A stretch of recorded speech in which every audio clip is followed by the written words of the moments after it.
baseball. In a Sports Illustrated profile of Brian Cashman, the Yankees GM revisits the contentious contract negotiations with Derek Jeter in 2010. Jeter asked Cashman whom he would rather have at shortstop, and he responded by telling him Troy Tulowitzki. Quote, "We're not paying extra money for popularity, we're paying for performance." Cashman called Jeter the greatest player I will have ever had, but the GM also told SI that he grew impatient with Jeter's diva qualities and enjoyed being able to turn down some of his requests. The two sides eventually agreed upon a 3-year, $51 million deal. Ironically, around that same time, Tulo and the Rockies came to terms on a very lucrative extension as well. Stephen A., it's your guy. Your thoughts?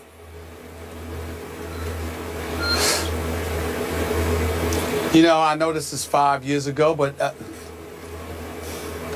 I almost want to go to Yankee Stadium myself and fire Brian Cashman for this. I mean, this blasphemy? I mean, is this, you going to say that to Derek Jeter? I mean, really? You know, in all seriousness, Troy Tulowitzki can really play. And in the aftermath of that, he batted like .302 with 105 RBIs and 30 home runs. Jeter's no home run hitter. So from a numbers perspective, statistically speaking, we understand that you can make the argument that you can get somebody who can do more for you than Derek Jeter from a numbers perspective. The crime in Brian Cashman acknowledging what he acknowledged, in all seriousness, because I like Brian Cashman. I don't agree with what he said to Derek Jeter, but I like him. But here's where it's criminal what he said. Anybody that's in a clubhouse know it is rare that you have somebody that adds an element to a locker room that ultimately lends itself towards championships. There's a whole bunch of cats smacking 25-plus home runs and 80, 90-plus RBIs every year that never win a damn thing. They're never anywhere, but they put up their numbers. But when you incorporate them into a winning situation or a situation that mandates and requires winning, like the Yankee base does in the Bronx, New York, sometimes dudes wither beneath all of that. That wasn't Derek Jeter. One of the reasons why Derek Jeter is such an iconic figure, it's not just because he's a 5-time champion or a 14-time All-Star. It's because he is who he is, and we know that's a component that led to those 5 championships, that led to those 14 All-Star appearances. It's showing up and producing in big moments. It's really capturing the totality of a moment and responding to the challenge that lies before you in the most pressurized situations. That's what Jeter does. It's also making sure that you galvanize the troops around you and that they maximize their potential. It's not just about what you do. It's about what you lead others to do as well.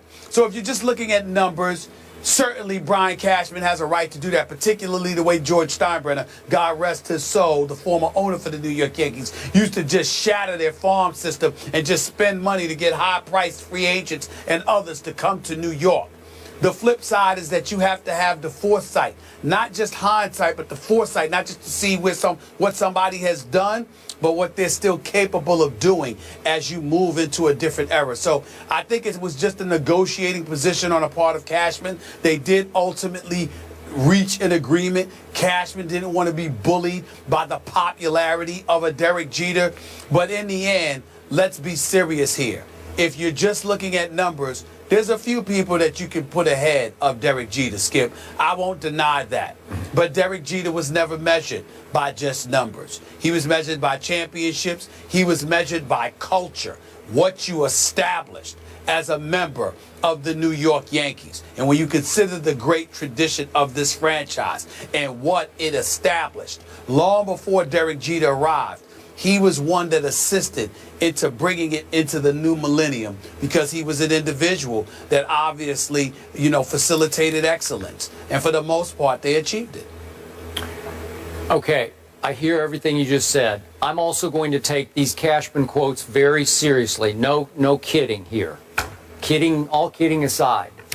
I must admit, I do get occasionally annoyed with your ongoing hero worshiping of Derek Jeter, your ongoing idolatry that you display often on this show of Derek Jeter.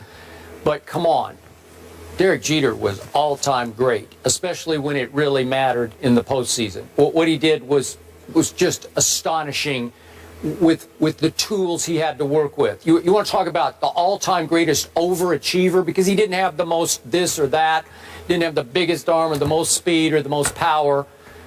Was he great? Yeah, he was great. Were his intangibles off the charts? Yes, they were. I'm with you on all the above. I also have great respect for a Brian Cashman continuing to be successful in the New York market and continuing to not only deal with, but to almost manage the New York media, which is extremely difficult to do. Which brings me to my question here. And I will admit to you, I chuckled to myself when I read these quotes in Sports Illustrated that Brian has given to Sports Illustrated for their report or their story on him. But my first thought was, well, finally the truth comes out. But why did Brian Cashman want the truth to be told about all this? I don't know. What purpose does it serve now, looking back? What good does it do the New York Yankees? What good does it do Brian Cashman to take shots at the icon in the rearview mirror? You know, if he had stepped up and said these things as they were happening, that would have had impact. I mean, well, go ahead. I can only think of two possibilities. I do not know, first of all, but I can only think of two possibilities. One is that Brian Cashman wanted to show his toughness in being a leader as an executive for the New York Yankees as it pertains to contract negotiations, etc. The other is it comes across as him saying, look, I respect Derek Jeter too, but I sort of want the world to know he isn't, you know, the way y'all think he is. That's right. That's how I saw it. I agree with you. Look, it's no shock to me. It's hard to argue with his stance that he told Derek Jeter, hit him, as the agent said, right between the eyes, I would rather have Troy Tulowitzki. This is going back 3 years ago. Well, who could argue with that, as Derek Jeter was age 37? And he did have, as you point out, he had the one last hurrah year in 2012 when he led the league in hits. That was phenomenal. But then he got hurt the next year, and then that last year at age 40, it wasn't pretty. But the quotes that jumped off the page to me were that Brian Cashman took great pleasure in denying Derek Jeter's Diva requests. Well, now that's news. That's Diva requests? Wow. Because I don't think the public at large would see Derek Jeter as a diva. I don't know, just little perks that he wanted through his last couple of years, and Cashman took pleasure in saying no. Well, that's news, man. That's shocking, and that's the part that I was surprised that Brian Cashman would want made public. Well, the other part about it, Skip, is that usually Brian Cashman is supposed to be talking to your agent. Sounds to me like he was saying things that he's told Derek Jeter to his face. Yep. So why was there a face-to-face confrontation? It seems to me like something was wrong with that picture. In the end, Derek Jeter may have been a diva. I don't know. He doesn't seem that way to me, I can tell you that. But we do have to say to ourselves, if there are individuals who've earned diva status, wouldn't Derek Jeter apply? At some point in time, don't your years of service and what you do matter to an organization? If you're a multi-billion-dollar establishment, and say somebody wants a car ride to and from the stadium, say they want extra tickets or something like, you know, when we talk about diva-style things, it may be something along those lines. Is that really too much to ask for a guy who contributed in filling the seats for years?